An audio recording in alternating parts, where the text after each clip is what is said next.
Bun găsit, frumoși mei berbeci! Bine ați venit, dragii mei, la o nouă etalare, în acest caz pentru luna martie. Etalarea generală, valabilă, bineînțeles, pentru toți cei care aveți soare, lună, ascendent sau Venus în berbec. Nu mai pierdem timp, începem, cunoaștem acum cum facem etalările. Deschideți descrierea acestui videoclip și veți găsi minutul exact pentru fiecare arie în parte. Începem cu, bineînțeles, aspectul general al lunii pentru voi. La mulți ani celor care sunteți născuți, bineînțeles, în luna martie, nu putem să uităm așa ceva. Berbecii de martie, vă pupăcesc, dragii mei, să aveți parte de o zi minunată și să luptați în continuare pentru a vă atinge visele și obiectivele. Începem o carte din acest minunat oracol pentru voi, să vedem care este aspectul general al lunii. Nu vrea să sară, așa că, ok, a sărit, da. Avem, wow, invidie. Măi, am tot văzut pe la voi. Da, și lunile trecute am văzut mesajul ăsta. Avem berbeci invidioși pe aici, aveți grijă. Poate este o lună în care tu, pentru că aici vorbim despre aspectul general al lunii, ori tu ai invidie pe cineva, ori este o lună în care toți ochii vor fi pe tine, vei atrage destul de multe invidii. Încearcă să te protejezi dacă vezi acest lucru, pentru că berbecul este foarte intuitiv, el observă, e foarte observator, cu toate că nu pare, berbecul vede multe lucruri. Încearcă să te aperi în cazul în care simți acest lucru. Și dacă pe tine te roade invidia, te uiți în curtea vecinului și vezi că are mai multe găini ca tine, mare grijă, pentru că invidia nu este o energie fluidă și, hai să zicem așa, sănătoasă. Nu aș spune neapărat că, da, nu, sănătoasă nu e, ideea este că nu e sănătoasă pentru tine, da? Așadar, mare grijă aici cu acest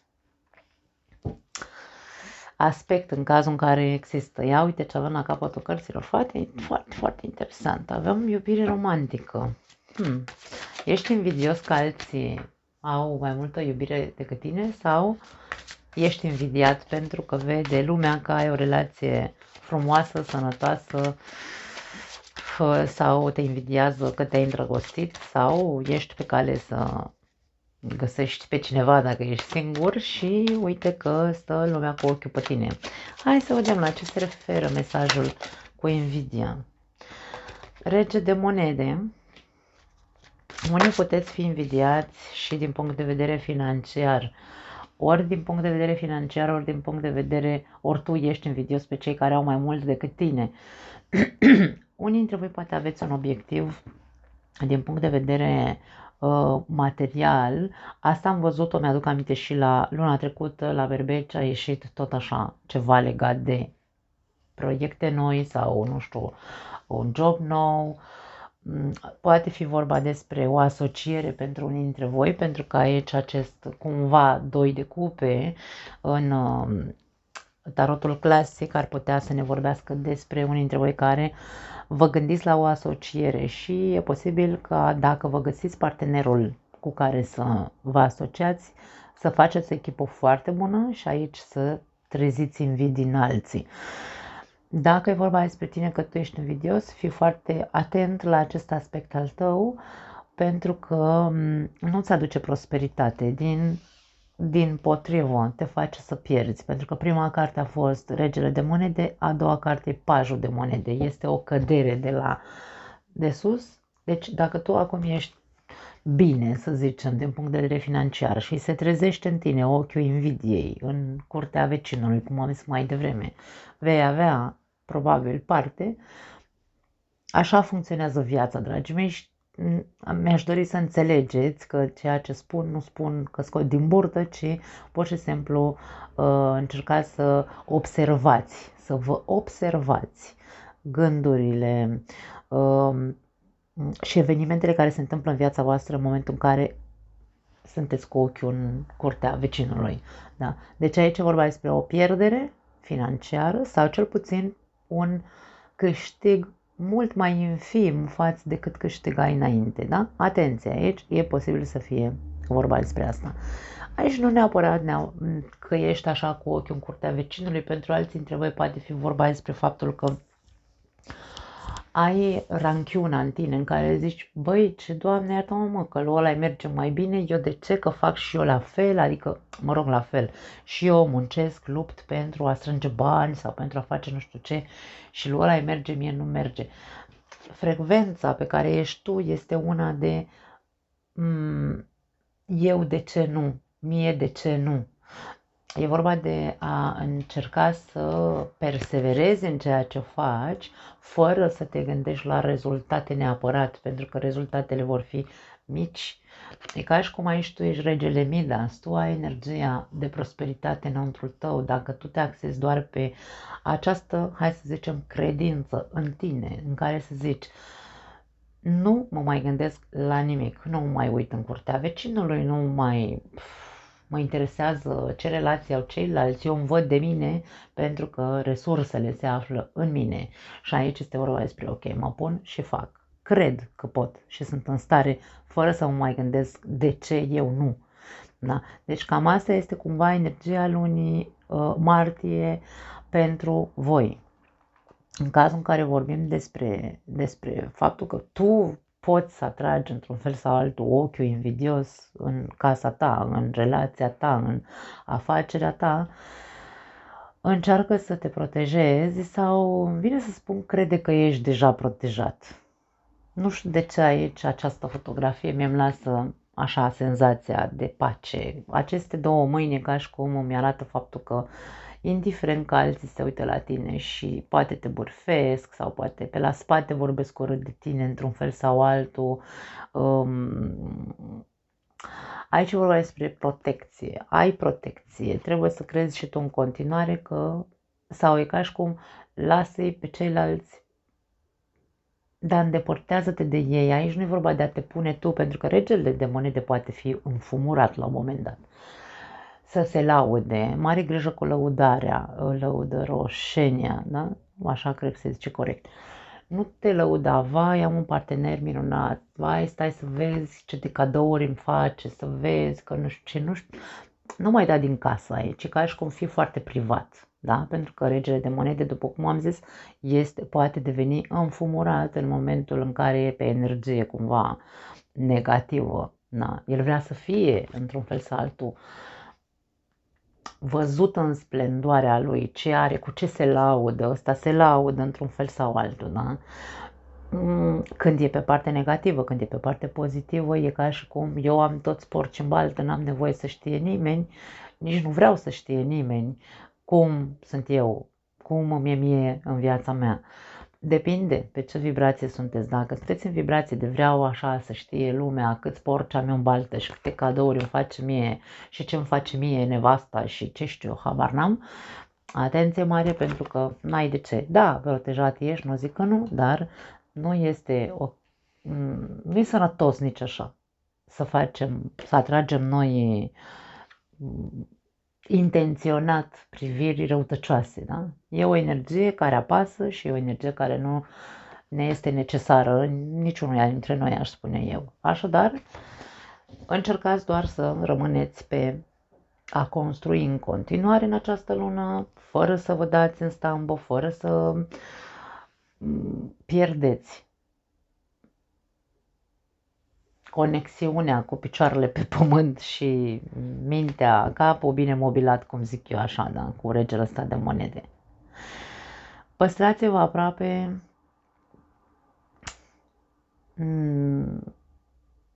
copiii, în cazul în care aveți copii, este o lună în care, indiferent ce auziți din punct de vedere al partenerului de viață, al copiilor, gura lumii nu o astupă nimeni, un alt mesaj pentru alți berbeci, gura lumii nu o astupă nimeni, nu ascultați, voi știți, vă cunoașteți partenerul, partenera, vă cunoașteți copiii, nu aveți de ce să ascultați gurile rele invidioase, cumva.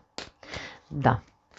Trecem mai departe, foarte mult de spus aici, văd la berbeci. Care este energia berbecului în luna martie? Energia berbecului în luna martie. Ok, au vrut să cadă două cărți, le vom lua. Bajul de monede se repetă.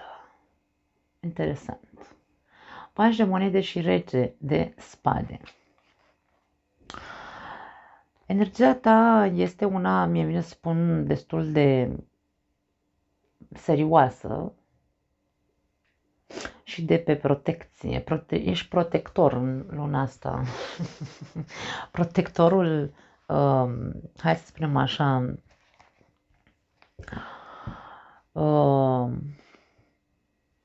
nu al familiei, că protectorul familiei nu e regele de spade, protectorul dreptății. Sau, da, pentru că berbecul din natura lui nu-i place injustiția. Și aici este vorba de faptul că ești pe o poziție cumva de apărător, de protector. Protector al copilului tău, al proiectelor tale, al realității tale. Aici realitatea are o mare importanță pentru berbeci, după cum se observă. Hai să vedem. Mai departe, roata norocului.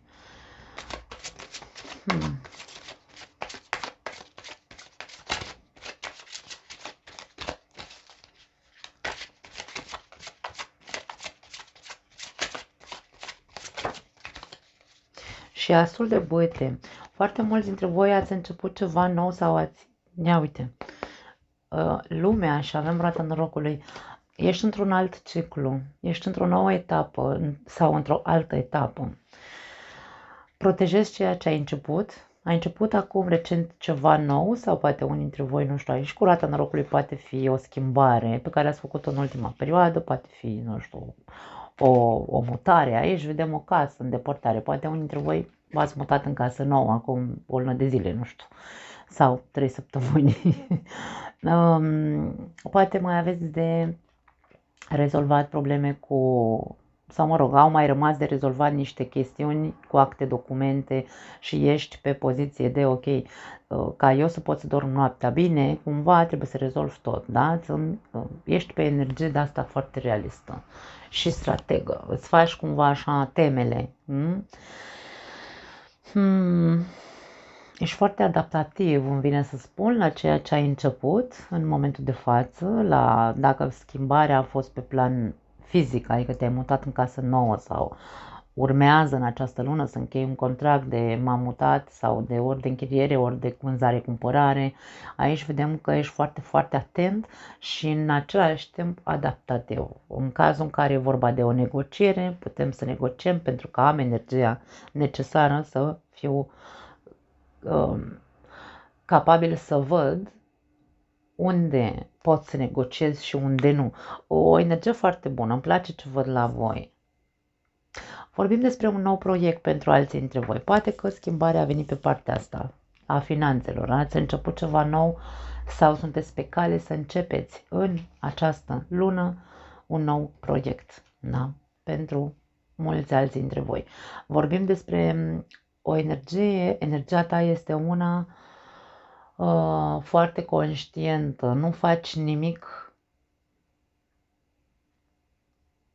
pentru că faci cu un scop și faci cu capul limpede și faci cu, cum se spune, discernământ și faci cu corectitudine și cu un fel de prezentare a proiectului tău într-un mod foarte coerent, pe înțelesul tuturor, îmi vine aici mie să zic, pentru alții dintre voi. Foarte tare. Hai să vedem și iubirea, care e treaba cu berbecii care au o relație. Începem ca întotdeauna cu voi. Energia în această lună, 5 de cupe, o tristețe. Aveți grijă cu prostile din trecut, îmi vine să spun. Unii dintre voi poate sunteți la distanță, poate fi pentru unii dintre voi în momentul de față. Dar aici cert este că ceva din trecut nu ai vindecat în ceea ce privește relația ta sau partenerul de viață. Ori aici este vorba despre, nu e dor, că aici nu e dor, nu mi-e dor de ceva din trecut. Plânsul din trecut sunt amintiri, probabil, pentru unii dintre voi. sau trăiri, mai repede spus, da? Trăiri emoționale, de cădere emoțională, dezamăgiri care nu s-au vindecat. Nu, ești încă într-o stare, aș spune, în legătură cu partenerul de viață sau cu relația ta, sau se poate citi viceversa, partener. Unul dintre voi este așa, mai trist, mai dezamăgit, aș spune. Azi de cupe, foarte tare. Cred că aici este un semnal de a depăși, reușești și rege de cupe. Ai un partener iubitor aici. Dragii mei, pentru foarte mulți dintre voi care încă sunteți în această energie, aici avem soarele, foarte frumos. Cei care vă regăsiți în această energie de nu pot să trec peste ceva ce mi-a făcut sau ce mi-a zis sau nu pot să trec peste un eveniment care a avut loc în relația mea, aici e ca și cum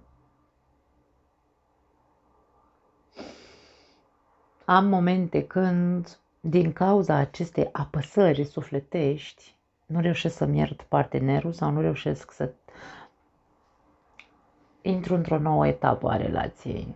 Eu aș spune că aveți un partener care vă iubește foarte tare, ca și cum aici sunteți, relația voastră este una bazată pe iubire. Că au avut loc momente urâte, dragi mei, toți ne lovim, toți. Toți avem dezamăgiri, toți dezamăgim la rândul nostru. Aici, cea mai mare salvare, aș spune, este comunicarea emoțională. Regele de cupe este reprezentantul psihologului, a terapeutului. Dacă noi nu putem să facem munca în care să ne apropiem sufletește din nou, să vorbim din suflet partenerului despre dezamăgirea asta mare care m-a marcat atât de mult încât nu reușesc să ridic capul, da? Nu această persoană cu capul în jos aici.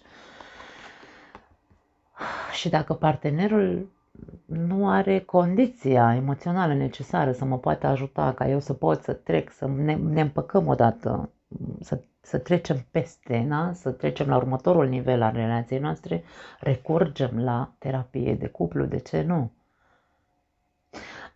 Pentru că iubirea există. Aici la voi mare grijă cu cei care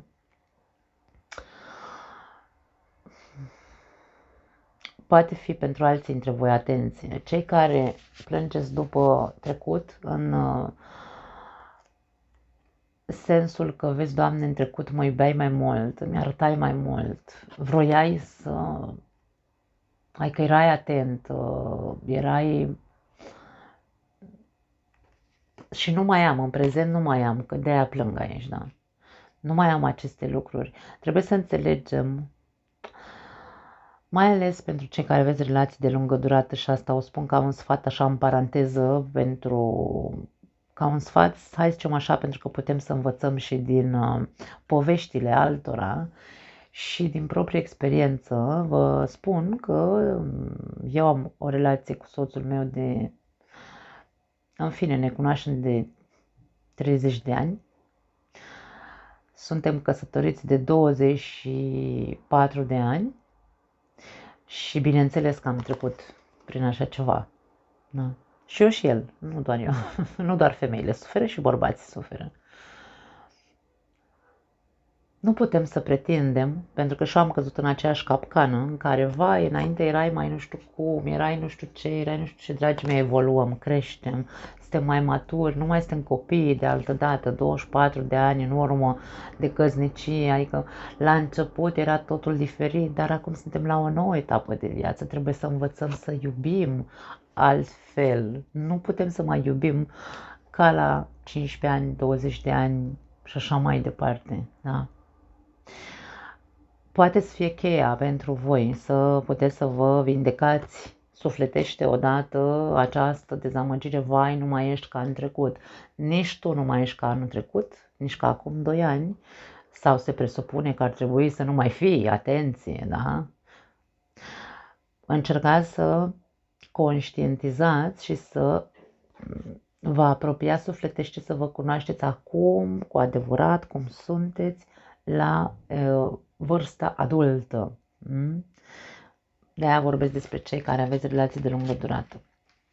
Pentru că asta se întâmplă tuturor, nu doar voi sunteți acum în situația asta.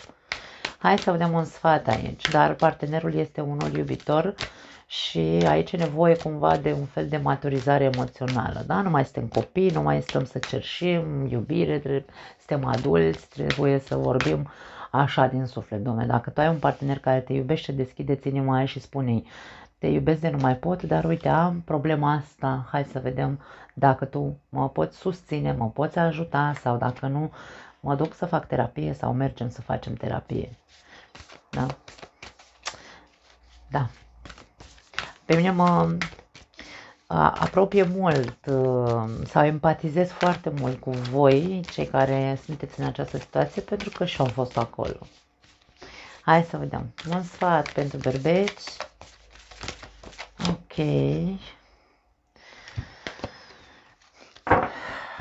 Dacă ești femeie, și nu numai, nu, aia este valabil pentru toți. Și femei și bărbați din zodia berbec care au relații de lungă durată. Ți-ai câștigat poziția, ți se spune aici. Da. Ai fost o leoaică, ai fost un leu, ai fost un luptător să menții relația asta. Ai ieșit rănit cumva, asta este, da, tot, o luptă nu iese niciodată, într-o luptă cineva trebuie să piardă cumva, când e o luptă, de aia nu trebuie să luptăm, trebuie pur și simplu să creștem cu viața, să ne maturizăm. V-ați câștigat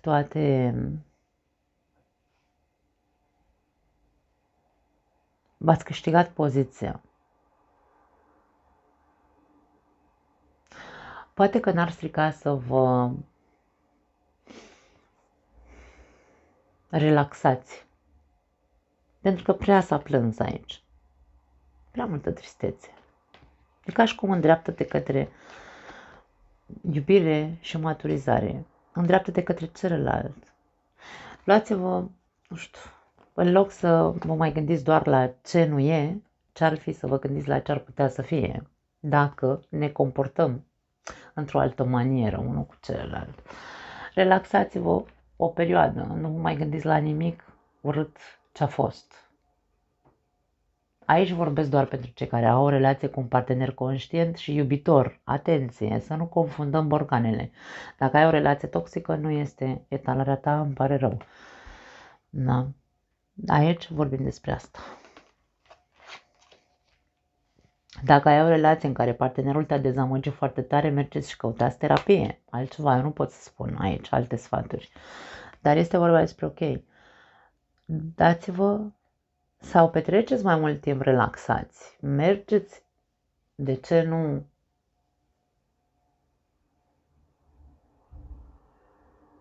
Faceți lucruri care vă plac și separat, dar și împreună. Deci sunt anumite lucruri pe care trebuie să le conștientizăm, dragii mei, într-un fel sau altul. Hai să vedem ce-i singuri. Iubirea, luna martie pentru voi. Ia uite, un ciclu se închide, ajungeți la o concluzie, învățați ceva, înțelegeți ceva, veți avea un succes, de ce nu, pe plan amoros. Ar putea pentru unii dintre voi să existe varianta să cunoașteți pe cineva, dar această persoană este la mare distanță de voi. Pentru că aici avem iubire romantică, dacă încă nu cunoașteți pe nimeni, poate apărea în această lună. Pot fi doar conversații online deocamdată, dar aici ceva, tu vei ajunge la o concluzie. Pentru că este ultima carte dintre arcanele majore și întotdeauna ne arată că ajungem la un, de-aia se spune ciclu final, finalizăm ceva pentru că am înțeles ceva, domne. Hai să vedem. Poate fi un succes, se concretează ceva pentru unii dintre voi. 2 de monede, hei! Ai de ales între două persoane.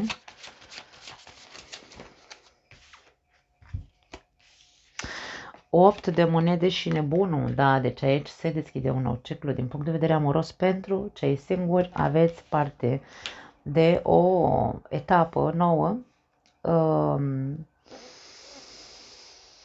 în care e ca și cum tu decizi dacă vrei să intri pe drumul ăsta sau nu. Tu decizi dacă ești pregătit să depui niște eforturi. Pentru că poate cunoști o persoană, alții dintre voi poate cunoașteți două persoane, poate fi și asta, ambele persoane la distanță, sau poate una e lângă tine, de la job, o ai pe aproape acolo, da? O ai pe aproape această persoană și cealaltă este la distanță. Însă, ai de ales între aceste două persoane, dar alegerea nu ține de îmi place sau, nu știu, nu ține doar de aspectul fizic, ține de nici de cum e persoana, ca să ne înțelegem, ține de eforturi. Care dintre cele două persoane îți dă impresia că este cea care vrea să depună eforturi sau dacă tu ești pregătit într-adevăr să depui eforturi. Pentru că e ca și cum, ok, până acum am știut sau am făcut sau am avut relații de genul X. Da? Aici am ajuns la o concluzie. Mă cunosc cu adevărat pe mine și știu și ce-mi poate capul, știu și ce-mi place și ce nu-mi place la persoane, la relații și așa mai departe. Știu dacă vreau ceva serios sau nu. Am ajuns aici, domne, la un mare succes mental. Da. Și acum sunt în dubii sau sunt în cântăreală așa. Mă gândesc eu așa în capul meu. Ok, știu ce știu. Că vreau sau nu vreau. Trebuie să aleg, să știu ce să aleg. Pentru că dacă eu am înțeles ceva despre mine și despre persoane și despre ce îmi place și ce nu-mi place, ca să pot să încep o nouă viață amoroasă sau, mă rog, o nouă relație, să zicem așa, va trebui să conștientizez aici, da? Că de-aia ajung la conștiință cu cartea Lumea, să conștientizez că nu mai pot să stau cu fundul în 2 luni, ci că trebuie să depun și eforturi. Pentru că dacă relația e nouă, persoana e nouă, drumul e nou, capitolul e nou, ciclul e nou, nu pot să mai fac. Pentru că de-aia se zice, închid capitolul cu cine am fost în trecut și deschid un nou capitol acum cu altcineva, nefăcând ce am făcut în trecut. Aici vorba despre ok. Și eu trebuie să dau dovadă de echilibru și eu trebuie să dau dovadă de eforturi, de atenție, de responsabilitate, pentru că nebunul nu are niciun bagaj, nu are responsabilitate, da? Nu că n-are, nu își asumă. Și aici vorba despre ok. Am făcut cum am făcut, a fost cum a fost viața mea anterioară, de acum înainte ce fac. E momentul să conștientizezi. Vedem o persoană care apare în viața ta. Sau poate ai deja, am spus două, poate ai unii dintre voi, aveți de ales. Nu-l veți alege pe cel mai frumos și pe cel mai excitant și pe cel mai nu știu cum și mai sexy, ci îl veți alege pe cel care veți vedea, cu care credeți voi că puteți să munciți, sau cel care dă dovadă că este foarte atent la detalii și așa cumva pe aceeași undă cu dorința ta. Cam asta este ceea ce pot să văd aici. Interesant. Ok, uitam. Hai să dăm un sfat pentru voi. Un sfat pentru berbeci singuri. Avem două. Aveți nevoie de mai multe sfaturi. Avem justiția, se apropie, și avem farul care te ghidează. Nu te îndoi niciodată de valoarea ta. Asta ne spune acest Farul este înăuntru tău, lumina e înăuntru tău, da. Nu te îndoi niciodată de cine ești, dar să nu uităm că avem aici energia nebunului care poate fi că își asume foarte multe riscuri, poate fi neatent, poate fi superficial. Atenție la ceea ce îți dorești. Dacă vrei un nou ciclu, o nouă viață, din punct de vedere emoțional, și tu trebuie să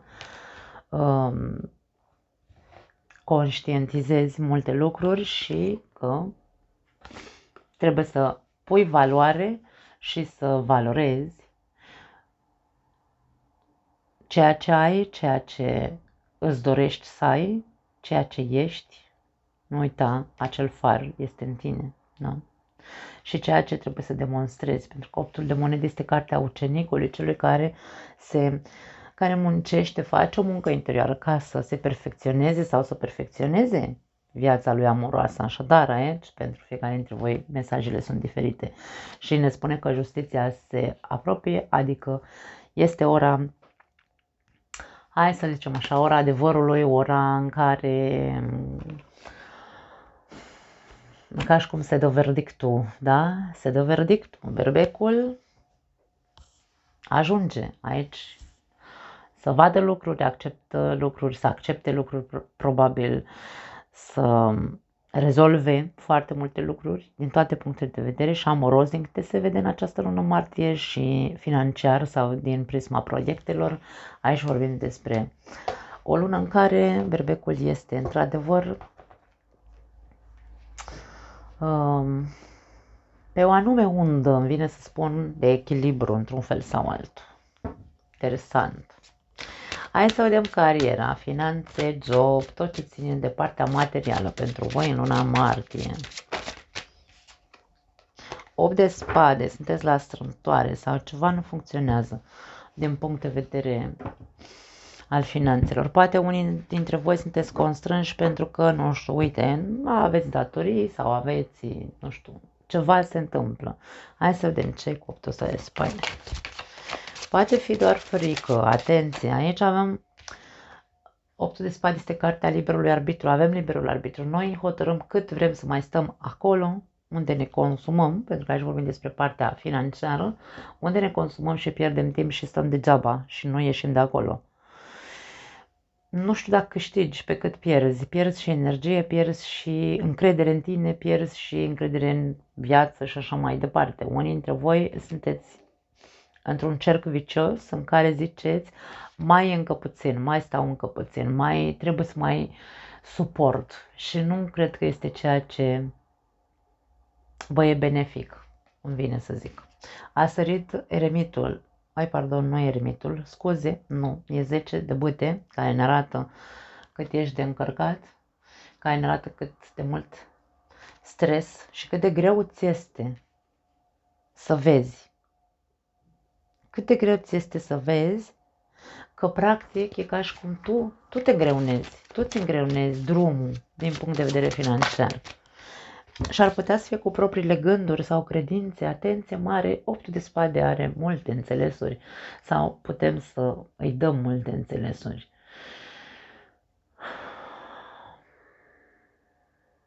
Când ne este frică,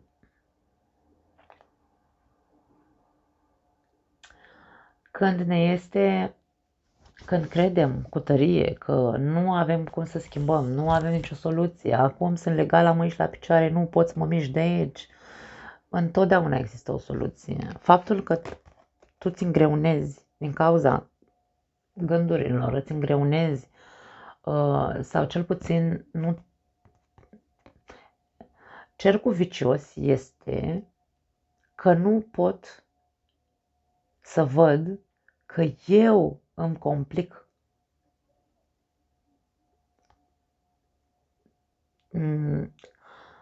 traiectoria financiară, îmi vine să zic. Eu singur, dar nu pot să văd, pentru că sunt condiționate gânduri în care îmi spun nu am altă soluție, deocamdată trebuie să fac asta și să fac asta la altă. 6 de cupe. Câte luni ai de când ești așa? Pentru unii dintre voi sunteți de 6 luni într-o buclă de genul ăsta. Poate că aici ar trebui evaluat un pic Evaluat această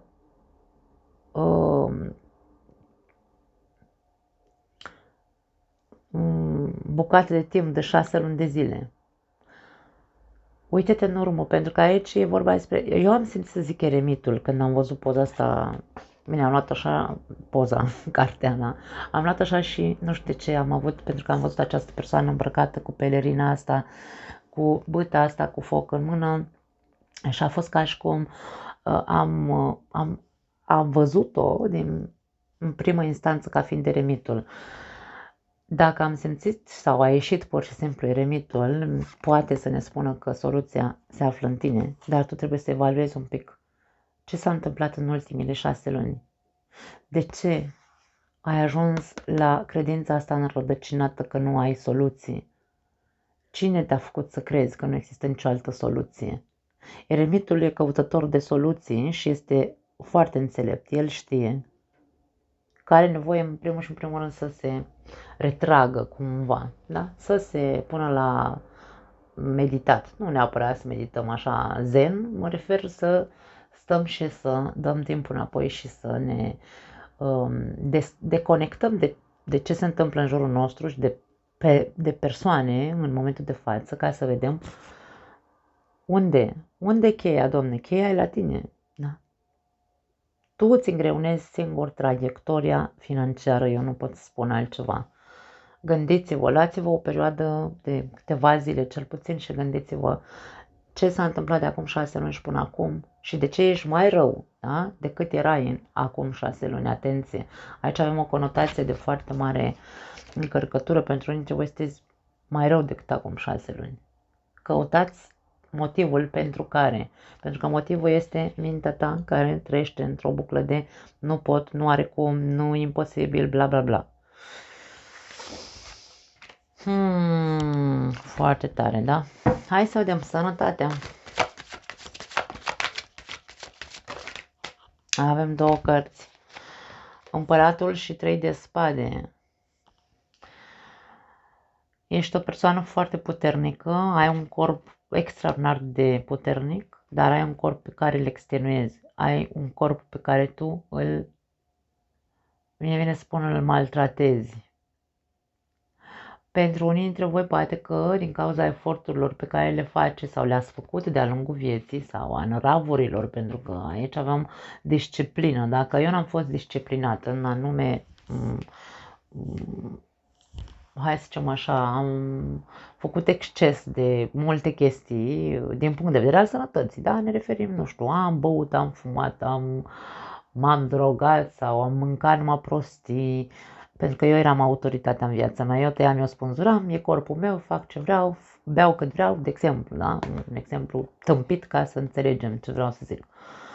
Am făcut foarte multe excese că eu eram stăpânul în viața mea și acum îmi dau seama că ia uite, Doamne, cât de mult rău mi-am făcut. Aici vedem poate fi pentru unii dintre voi o boală de inimă, poate fi tensiune foarte mare, poate fi circulația sângelui sau, nu, cum se zice, nu circulația sângelui, tromboză, pentru că aici avem sânge, da? Trombozele se fac în general din ce știu eu, nu sunt medic, habar n-am, dar din ce știu eu așa un pic, cred că se fac pe arterele cele mai principale. Așadar, tot ceea ce tu ai făcut greșit, pentru că nu ți-a păsat, că tu ai fost șeful și așa mai departe, este momentul să începi să vezi și ai nevoie de o certă disciplină, pentru că deja ți-ai făcut prea mult rău. Trebuie să vezi unde. Trebuie să dai tu singur cu pumnul masă către tine și să zici, ia, îți ajunge, berbecule, trebuie să facem altfel de acum înainte. Da? Hai să vedem ce clarificări avem aici. Poate pentru alții dintre voi aveți, hai să zicem așa, așteptați rezultate sau așteptați niște, nu știu, să vă sune medicul și să vă zică un diagnostic și aici, wow, avem diavolul. Foarte multe, aș spune, e vorba de dependențe la voi. Diavolul, împărăteasa și uite eremitul. Uite-l pe domnul eremit. Vezi, de-aia m-am confundat eu aici cu această carte. Sunt foarte asemănătoare. Dar, na, mesajul eremitului a existat și avem împărăteasa, atenție. Pentru unii dintre voi vorbim despre toxicitate împărtășită sau împărțită cu partenerul de viață.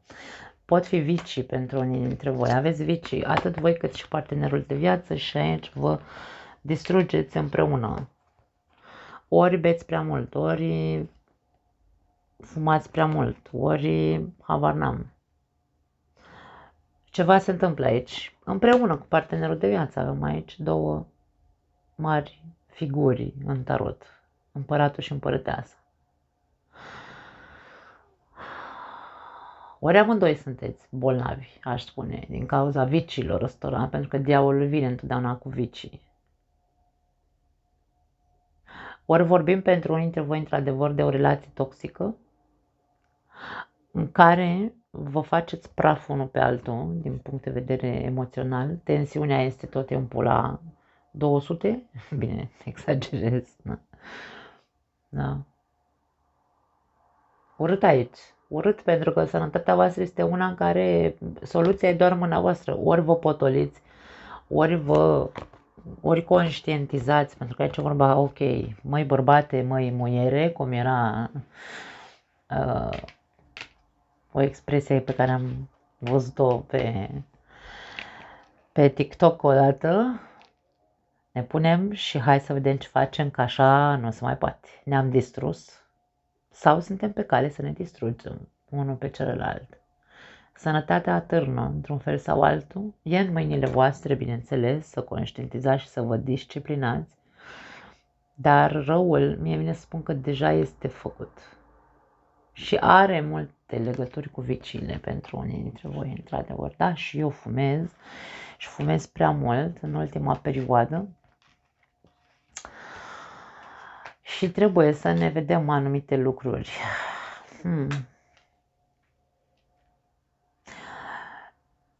Că se rezolvă sau nu se rezolvă aici ține doar de voi. Dacă vreți să vedeți sau nu. Pentru că avem eremitul. Eremitul, până când nu se îndepărtează un pic, îmi vine să zic, nu vede anumite lucruri. Femeia e mai conștientă decât bărbatul, îmi vine să spun. Soluția este să vedeți cum faceți să vă puneți o altă disciplină în ceea ce privește răul ăsta pe care vi-l faceți din punct de vedere... Are legătură cu emoționalul și cu viciile, bineînțeles. Și cu...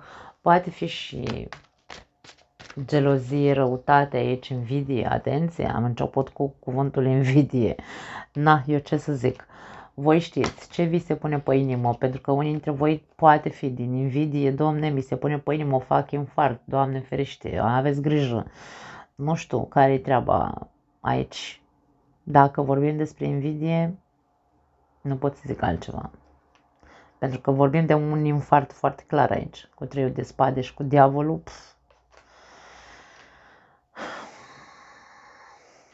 În orice caz are legătură cu sângele, cu tensiunea, da? Mergeți și faceți-vă analize în cazul în care nu vă simțiți bine, în cazul în care aveți palpitații, în cazul în care aveți, nu știu, ori voi, ori partenerul, pentru că aici vedem și partenera a vrut să iasă sau aici poate este o problemă cu sarcina. Există probleme de sănătate și nu puteți duce o sarcină. Poate fi și asta, împărăteasa ne poate vorbi despre asta. Dar aici eu cred că soluții există. Trebuie doar să mergeți să le căutați. Nu pot să zic altceva. Bun, hai să vedem care este provocarea lunii sau la ce ar trebui să fie atent în această lună martie. Ui, nu, au căzut 50.000 de cărți, nu vrem atâtea. Hai să vedem una, cel mult două. Bun, a căzut una. 4 de cupe, provocarea lunii este să fii atent.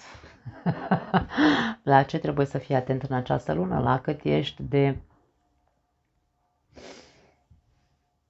atent la lipsuri. Aici avem foarte mult pesimism în 4 de cupe, dar în același timp este și o carte a analizei. Analizez ce am, ok, nu-mi place ce văd. Dar nici nu trebuie să stai, pentru că de-aia ți spune vei fi provocat să vezi lucruri pe care până acum n-ai vrut să le vezi sau n-ai putut să le vezi, pentru că aici avem o cupă în aer care e ca și cum ți se oferă ceva din exterior, dar tu ești foarte fixat pe ceea ce nu te satisface, da? Și ar trebui să ridici ochii de la pământ, să nu mai fii atât de apatic. Fii atent la stările emoționale de apatie. Uite, așa îmi vine mesajul pentru unii dintre voi. Hai să vedem la ce se referă. Ok, ups, a vrut să sară. 4 de spade. Fii atent la ce-ți consumi energia, pentru că aici mie mi se pare că tu îți consumi energia și avem 7 de monede, îți consumi foarte multă energie pe ori n-ai răbdare deloc, ori îți pierzi timpul pe degeaba, ori îți pierzi faptul că ești apatic. Îți consumă foarte multă energie pentru că nu-ți convine nici aia, nici aia, nici aia, nici aia la altă. Și aici e vorba, observă-te. Fii foarte atent în această lună. Când ai aceste, hai să spunem, momente de așteptări a unor rezultate pentru care tu te consumi fără să faci nimic, da? Îți consumi energia în aoleu când oi culege ce am semănat, aoleu când, nu știu, pentru că 7 de monede e cartea așteptărilor și din partea altora, nu doar din partea a ceea ce eu am semănat, cum ar veni, da? Aștept ca alții să mă împlinească din punct de vedere emoțional, să-mi satisfacă nevoile emoționale. Și asta nu se întâmplă și eu aici mă consum. Observă-te foarte bine ce așteptări ai de la alții, ce ți-ai dorit tu să împlinești la nivel personal și nu o faci pentru că stai și pierzi timpul cu altceva. Nu vezi alte oportunități, nu vezi altceva. Atenție, pentru că avem acest 8 de spade din punct de vedere financiar care mă lasă să conectez această, hai să zicem așa, arie de provocare, că poate să aibă legătură cu acea buclă mentală despre care vorbeam. Ok, hai să vedem surpriza lunii, de unde vine sau de ce ar trebui să te bucuri mai mult în această lună. Uite, acest as de bâte pe care l-am văzut și în ceea ce privește energia ta pare că este una bună. Pentru unii dintre voi ar putea să fie fructuantă energia voastră, atenție. Și să nu știți, să fiți așa, când cald, când rece, când vreau, când nu vreau. Atenție mare, energia roata norocului este una de adaptabilitate din punct de vedere pozitiv, dar din punct de vedere negativ este una de fluctuație în care habar n-am de ce am stările astea și nu-mi iese nimic, domne. Da? De ce lucru ar trebui să te bucuri mai mult în această lună este de acest nou început de care tu vei avea parte în luna martie, de acest nou proiect pe care îl pui pe rol sau ai de gând să-l pui pe rol, de această bucură-te de această viață sau vitalitate cu care te-ai născut, pentru că berbecul e foc, domne. Foc arde. Arzi din nou. Unde este? Bucură-te de viață, bucură-te de... Nu te bucura, atenție, da? Deci tot ceea ce văd în această etalare, în linii mari, ne vorbește despre această, hai să zicem, are legătură cu am început cu invidia. Nu, berbecul în general nu e invidios. Nu are legătură cu invidia. Ar putea să se aprindă flacăra invidiei în anumiți berbeci din cauza faptului că sunt foarte competitivi. Și în momentul în care mergem în extrema competitivității, da? Sau a competiției, începem să dăm din noi așa și să vărsăm și să zicem, mă, firai tu să fii, că de ce așa, că eu nu pot, că bla bla. Și poate ajunge berbecul să calce pe cadavre, da, de ce nu, poate, ca să-și atingă scopurile în partea negativă, insist, da.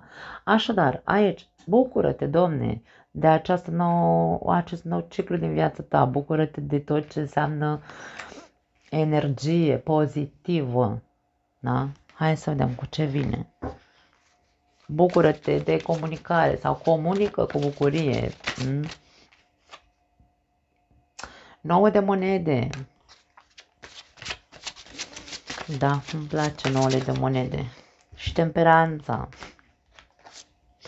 Dragii mei, bucurați-vă mai mult de viață, bucurați-vă de voi, bucurați-vă de faptul că aveți, unii dintre voi, foarte mulți dintre voi aveți cunoaștere mai spirituală, foarte mulți dintre voi ați ajuns la un cert echilibru emoțional într-un fel sau altul. Singuri, aici nimeni nu v-a luat de mânuță, nimeni nu v-a dus la coaching, nimeni nu v-a dus la terapie, nimeni nu v-a dus pe nicăieri.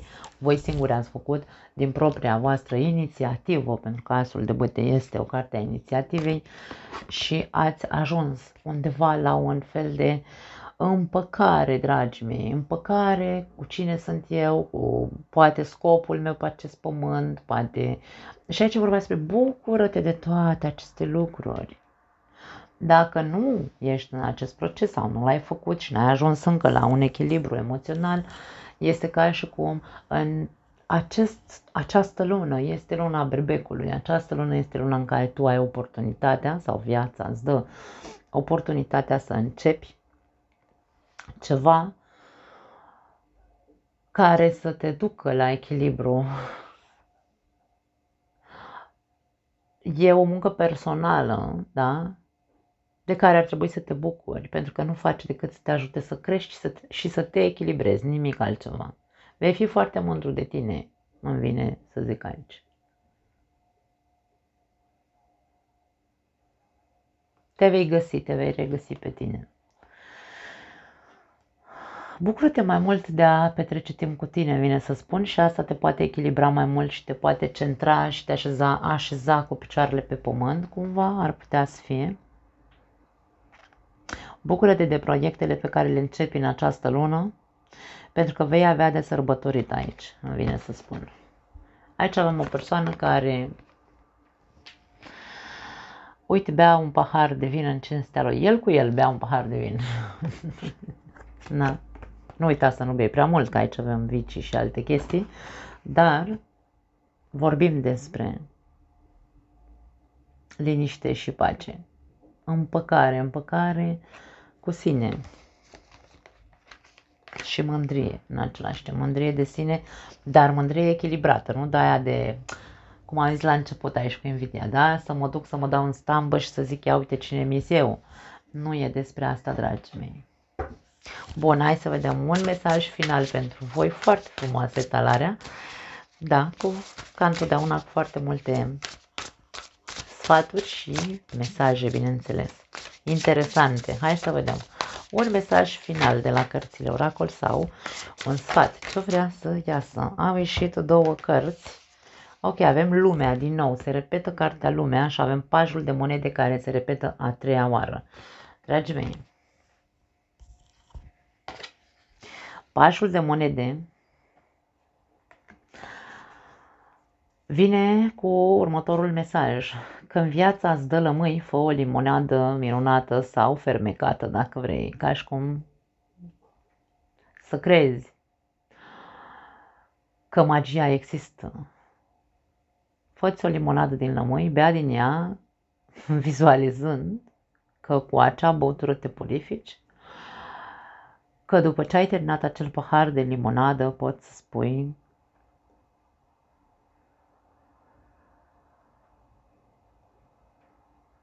să crezi că viața ta are un sens și că se poate începe din nou. Pajul, la fel ca orice alt paj, pajul de monede este cel care perseverează, este cel care are picioarele pe pământ, este cel care își dorește să aibă. Mereu îl avem cu moneda în mână. Ăsta are moneda aici, în acest vas în care face această limonadă. Da? Tu ai de început ceva nou în viața ta, în luna martie. Ceva material sau solid. Da? Solid. Trebuie doar să crezi că perseverența te va duce, chiar dacă poate acum te simți mic, nu te vezi în stare să ajungi cine știe unde, departe. Să nu cazi în cealaltă latură în care acum ești sus și dintr-o dată, din cauza că te uiți în curtea vecinului, cum ai zis la început, să nu cumva să începi să te duci, să trebuiască să vinzi limonadă. Mare grijă aici.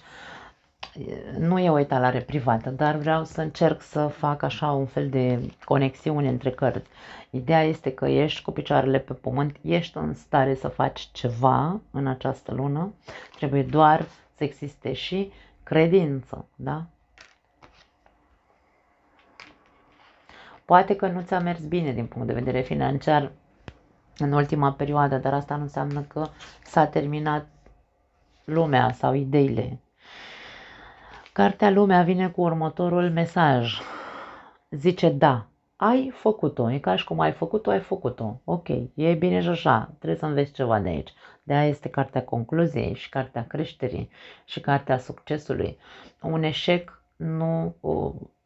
Pardon, ca să ajungi la succes trebuie să treci prin multe eșecuri. Ai învățat foarte multe de-a lungul vieții, indiferent că vorbim pe plan financiar, amoros, ce știu eu, al viciilor, aici sunt foarte multe lucruri de spus, dar fiecare dintre noi știm în ce, câte lecții am avut și la ce nivel suntem, pentru că lumea ne arată nivelul la care noi suntem, da? Acum fă ceva pentru a sărbători munca bine făcută. Asta ne spune acest mesaj. Da, ai făcut-o, ai făcut-o, ai făcut-o, ai terminat-o, gata. Fă ceva cu acel ceva ce ai făcut pentru a sărbători munca bine făcută. Aici ne spune că tu ai făcut o muncă, ai făcut ceva bun, bine, ai făcut bine, da? De ce nu te bucuri de acel ceva, chiar dacă poate rezultatele sunt infime? Ce mai contează?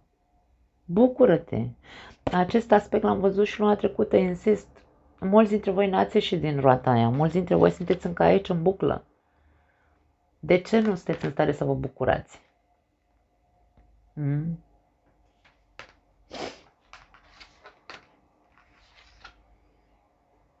Viața îți poate da de toate. La fiecăruia dintre noi viața ne dă de toate, pentru că scopul vieții noastre este să creștem. Nu putem să rămânem aici stagnați în ceva, într-un fixism. Da? Ai făcut-o. Viața ți-a dat ce ți-a dat. Fă ceva cu ce ți-a dat. Da? Deci nu mai sta aici. Nu vine să zic. Nu mai am altceva, dragii mei. Foarte tare talarea voastră. Vă pup. Ne vedem data viitoare. Ciao.